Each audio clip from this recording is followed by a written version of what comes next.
Hey everyone, welcome back to the channel. Happy Pride Month. For today's video, we're jumping right back into the Heartstopper retrospective. Today we're focusing on episodes 3 and 4 of the second season.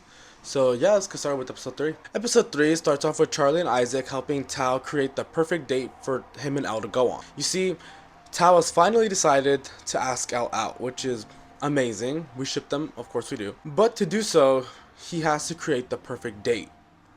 They rally through a couple of ideas, but they don't really decide on anything yet. Next we get a change of scenes. Now we're back to Nick. Nick is getting ready for rugby practice, and he runs into his old rugby lads. His old rugby lads invite him to the bonfire they're having after school that day in order to celebrate the fact that they're done with exams. They also inform him that they are no longer friends with Harry, which thank God.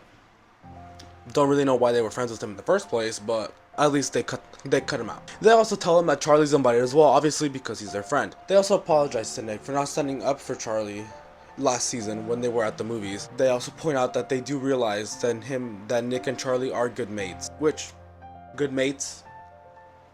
Are you not seeing what I'm seeing? Are we not reading the same vibes? Good mates my ass. Anyways, so after that, Nick and Charlie go into the supply closet, and Nick is just telling Charlie everything that just went down. And Charlie looks really happy. He's telling Nick that, yeah, hey, your friends are not horrible people, like I told you. They're actually good people, and they clearly want to be friends with you, so don't push them away. Nick takes this to heart and decides to go to the bonfire. But in that same scene, Nick and Charlie start to make out in the supply closet. And guess what happens? The coach walks in on them. It's embarrassing. After that, the coach asks Nick to sit with her in the office. Ironically though, she wants to talk to him about something that isn't the fact that they were making out in the supply closet. She wants to talk to Nick, asking what's wrong. Because she has noticed, as team captain, he's not really acting like a captain. He's been very much ignoring his team, not playing together as a unit, and overall just messing up the whole game. She says that the reason why she appointed him as team captain is because he is able to get along with everyone, but that has not been the case in the past couple months. She says she's worried about him, and now she sees that maybe it might be because of this. She reminds him that she's there for both of them, and if anything homophobic happens, she'll step in and stop it immediately. Anyway, now over to the girls' school. We see the girlies talking about the pair trip that's coming up, and they're all making plans, all having fun, but at the end of the scene, something very important happened. Tara says, I love you to Darcy for the first time, but Darcy doesn't say it back. If anything, she's just kind of rude about it. She just kind of ignores it. Tara says, oh, it's okay, you don't have to say it back, don't worry. And Darcy just says, okay, and then walks away. Not the best way to handle things, but here we are. Speaking about the Paris trip, right after the exams are over, everyone who's going on the trip has to go to an assembly meeting to talk about it, all the rules and everything. Everyone in our main group are there except for Tao. I wonder where he went. After the meeting, we see that Tao went to go get a haircut, and he went to go get flowers for Elle. Here's a picture of his haircut. Looking way better in my opinion, I'm so sorry, King. But yeah, he finally takes his shot. Right here in front of all his friends, he tells Elle that he likes her, and he asks her out on a date. Elle, of course, says yes, and they go to the movies together. They agree to go to the movies and then meet up with everyone else at the bonfire after the movie's over. Also, speaking of the bonfire, the whole point of this bonfire is to throw all the notes that you've collected over the past months studying for the exams, throw them in there and incinerate them. That's kind of iconic. I kind of wish I could have done that. I would have loved to throw in my notebook in there. Anyways, a couple of things happen at this bonfire. For starters, Isaac starts getting pretty close to this guy named James. The show kind of insinuates that they're going to get together, but we'll get back to that soon. Another thing, Nick also debates coming out to his rugby friends at this party, but he can't do it alone. He wants Charlie by his side. And as he's getting ready to tell them, unfortunately the crowd gets in the way and Nick and Charlie get separated. Nick is looking for Charlie but doesn't have any luck finding him, so his last resort is to check the tent where his sister Tori's in. Earlier that night, Tori had asked Nick to take care of Charlie because, again, she's really scared. Charlie's not really good in a big group, so therefore she felt safer that he was with Nick. But now that she finds out that he's been lost, she gets angry with Nick. She tells him how is it possible that he lost Charlie when he literally promised that he would keep an eye on him all night. She ends it off by saying it looks like he's not good at keeping his promises. Which, like, ow, okay, it's a party, girl, you have to calm down. He's not dead, right? No, I'm just kidding, he's fine. Okay, this scene is pretty important because Tori hits a nerve that she didn't mean to hit, because throughout the whole like past month, Nick has been promising to Charlie that he would do his best to come out to people so that way they could act like a couple in public. But time and time again, Nick keeps backing out, which I don't blame him. Coming out, especially for the first times, is really scary, especially when you don't know how a person's gonna react. Not everyone is an ally, unfortunately, so you just have to take that chance. And taking that chance is always something scary. However, thankfully, Tori does realize that she hit a nerve and she asks him if he's okay. He says yes, an obvious lie, and he says that he's sorry for breaking his promise and he's gonna do everything to find Charlie. As he goes back to the crowd, Nick starts to have a panic attack. Basically, all his inner emotions are just running wild in his brain. The anxious thoughts about coming out starts to take over, and he starts to think about all the negative stereotypes that are associated with bisexual people, more of them being that, oh, he doesn't care about Charlie enough, he's gonna cheat on him most likely because he has so many options. Which is like, let's talk about that for a sec. Stereotyping is never a good thing, no matter who the person is. Obviously, I don't think I have to say that, but I'm gonna say it anyways. Yeah, just for those people out there, just because someone's bisexual doesn't mean they're more likely to cheat. People cheat anyways. Just because someone's bi doesn't raise their chances. And unfortunately, that's the thing that sticks in his head. Thankfully though, in the middle of his panic attack, Charlie finds his way to him. It's also kind of funny that Harry finds his way to Nick and starts to talk to him. Even though Harry's not really doing anything, Charlie comes in and tells him to fuck off, which is iconic. Boyfriend material. So yeah, Charlie pulls Nick out of the crowd so they could just be alone until Nick could just calm down and take a breather. So now switching over to the date. It's kind of awkward. It's not very simple going from friends to lovers that quickly, even though they do have feelings for each other. The main problem here is that Tao is trying too hard to be Elle's perfect person. Elle doesn't like the idea of Tao. She likes Tao the way he is. And that's something that Tao overlooked. So he takes her to her favorite movie even though he hates it. He buys her favorite popcorn, her favorite treats even though he's not a big fan. And he tries his best to not complain about the movie or anything, just so she doesn't get her feelings hurt. Elle takes note of this and doesn't like it, obviously. Elle reminds him that he doesn't have to change who he is for her sake. She likes him the way that he is. After that, they both go to the bonfire, and Tao realizes that Elle had invited her friends from her art school. I'm blanking on their names, hold up. Felix and Naomi. They brought their tent, they're ready to hang out, and she wants to bring Tao along. But Tao gets hurt that the second she gets a chance to, she's going to push him away. Which obviously that's not the case. Elle will never do that. They start to bicker a bit, and at the end of the conversation, they just say, you know what, let's just take a pause at this, let's not date, let's just stay as friends. So, kind of a sour note to end the relationship on, but don't worry, it gets better. Give them a sec. And yeah, to end off the episode, we end off with Nick and Charlie at Nick's house. Nick tries to apologize to Charlie, telling him that he's sorry that he didn't come out to his rugby friends, and that he'll try better. And obviously, Charlie tells him that it's okay, there's no need to apologize, it's not your fault. You don't need to come out to anyone if you don't want to. Nick has been putting this pressure on himself, especially since the Paris trip is coming up. He wants to come out to everyone beforehand so that way Nick and Charlie could be out while they're in Paris. But Charlie reminds him that it's okay, there's no need to push yourself, and there's no need to be out in Paris. As long as they know that they're together and they like each other, that's enough. Which I like that message. And it helps push the same message over and over again, which is a message I always stand with, and I could relate to very heavily, which is you don't have to force yourself to come out, and you don't have to label yourself immediately to be accepted. What's important is that you accept yourself, because there will always be people out there, and we have seen it, unfortunately, that will not accept you and will not like you for who you are. What's important is that you accept yourself, and that you love yourself unconditionally. Sorry for taking that turn, but yep, that's it for episode 3. Alright, episode 4, the Paris trip officially begins. So like I mentioned in the episode prior, Nick and Charlie decide to keep things low-key so Nick doesn't get anxious about coming out, and it works out. As for Elle and Tao, they're keeping space between each other due to what happened last episode, and to the point that they don't even sit together on the bus. So things are kind of bad.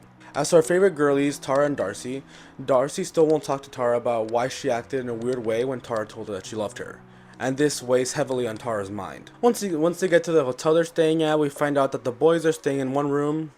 Boys being Nick, Charlie, Tao, and Isaac, and the girlies are staying in another room. The girlies obviously being Elle, Tara, Darcy, and Sahar. Also, a little side note, which I think is kind of funny.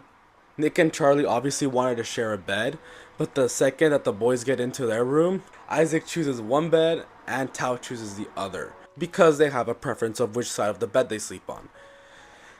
Therefore, leaving Nick and Charlie on opposite beds, so they can't even sleep in the same bed. It's the homophobia, I swear to you. No, I'm just kidding. Nick points this out as well, but he says not to worry, they will one day share a bed, which is really cute. I think he sees this going on forever, which is really nice. Later on, Tao and Isaac both leave the room, leaving Nick and Charlie alone. And as they're about to start kissing, Tara and Darcy walk in on them. And this is where Tara says her iconic line, "Oh, you're being gay? Good for you, carry on." I love that line. After sharing breakfast together, they all take a tour of Paris, which I think is really cool, the way that they get to explore Paris. Basically, their teachers, or chaperones, sorry, take them to the a meeting area, and then they're like, "You guys go have fun, just come back after a certain hour," which is really cool. I think you get to that way you get to explore what you want and spend as much time as you want to in certain areas, instead of being forced to stay as a group. Tao and Elle both want to go to an art museum. Which one, I have no clue. I'm not good at art, I'm so sorry. But the rest of the group think that's kind of boring, so they decide to go elsewhere. And Tao and Elle go to the art museum together. As the rest of the group explores Paris, they find out that Nick actually speaks French thanks to his father. They're all in shock. I was too, babes. French is really hot. I'm just kidding. At the museum, Tao and Elle have a conversation about what happened on their date, now that they're both calm. And they think that it's more important for them to stay friends than to be upset at each other, which I agree with. But we also clearly see the sparks fly. They clearly do like each other. They just have to find a way to make it work. So yeah, we're no longer at that sour point we left off in the last episode. We seem to be in a good place, and they're on a good path. So yeah, the just friends part is not gonna last, I promise you that. After a while, our whole group reunites. This is when we see that Imogen and Ben are kind of fighting with each other, because Ben doesn't really want to do anything fun with Imogen. Imogen wants to explore, have her fun, and Ben thinks that that's lame. Which, why'd you come on the Paris trip if you don't want to explore? Just stay home, babes. Save your money. If you want to go out, that's fine, but don't come out here and ruin the mood. Imogen notices that a group of gays are having a good time, so she decides to leave Ben and join them. Was the best decision you made all day, babes. I'm glad you're here. Imogen talks to both Nick and Elle about how horrible Ben is, how he's not letting her have any fun, and how she's realizing that maybe he's not the person she thought he was. Which, thank you, girlie, you finally noticed. You finally opened your eyes. Elle tells her, but that's perfectly fine. Then you should just break up then, because there's no reason to be in that situation if you're not happy. Imogen takes this to heart. Imogen also asks Elle if there's anything between her and Tao. Elle explicitly says that they're just friends. Imogen tells her that she can't see the sparks fly like everyone else in the room, and she gives her some good advice, saying that it's better to live honestly than to live with regrets, which is some advice that Nick takes to heart as well. And I'm also going to take that advice to heart, because your girl's going to start being a I'm just kidding. After they'd explored for the whole day, the whole class goes to dinner, and Imogen and Ben sit next to each other again. But Ben, instead of asking Imogen how her day went, he decides to go bug Charlie, asking him how did his day go. Imogen rightfully gets upset. She tells him, "Why are you asking Charlie about his day when you don't even know him? You're not even his friend. I'm here, your girlfriend, and you don't even give a fuck about what I did today."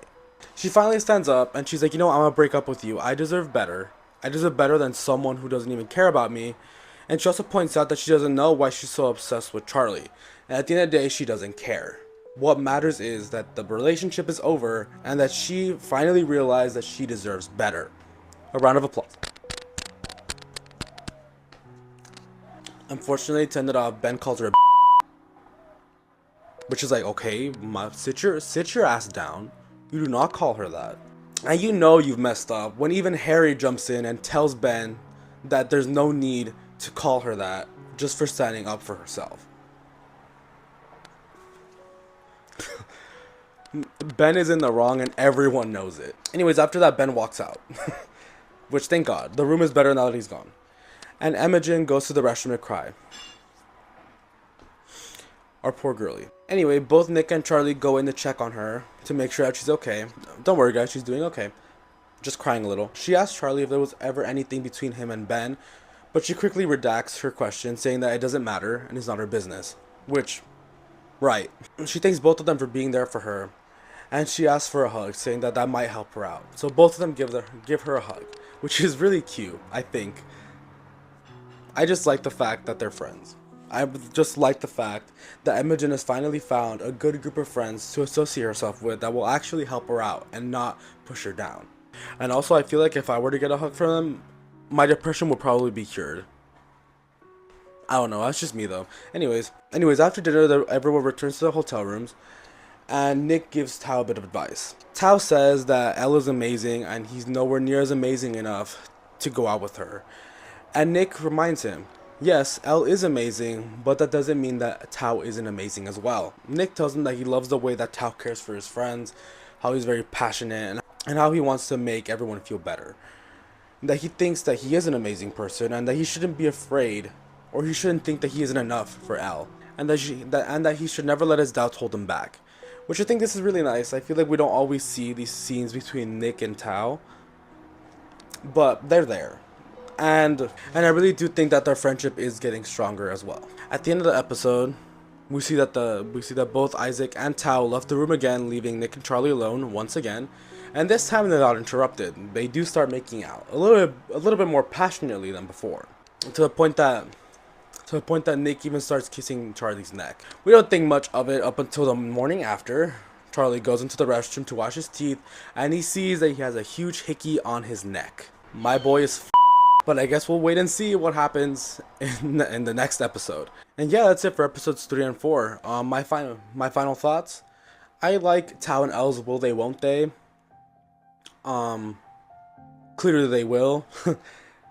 I like how they don't make it as simple as many TV shows do. It's not as simple to go from friends to lovers that quickly, even if you both like each other. And I feel like they're both growing as people, and that they will work things out and find a way to be together. Also, the messages in these episodes are pretty important, and I just like to go back through them.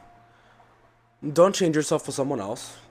It's important to be who you are, and if people don't like you for that, it doesn't matter. Ignore them and cut them out of your life, because there will be people that like you for who you are, and that's what matters. Another one is better to live honestly than to live in regret. Again, take your shot, have fun in life. Don't hold back just because you think that people might not like you. As long as you're not breaking the law, or harassing someone, or hurting someone, go for it. And the last one that stuck out to me, you don't owe anyone anything when it comes to your sexuality or your gender identity.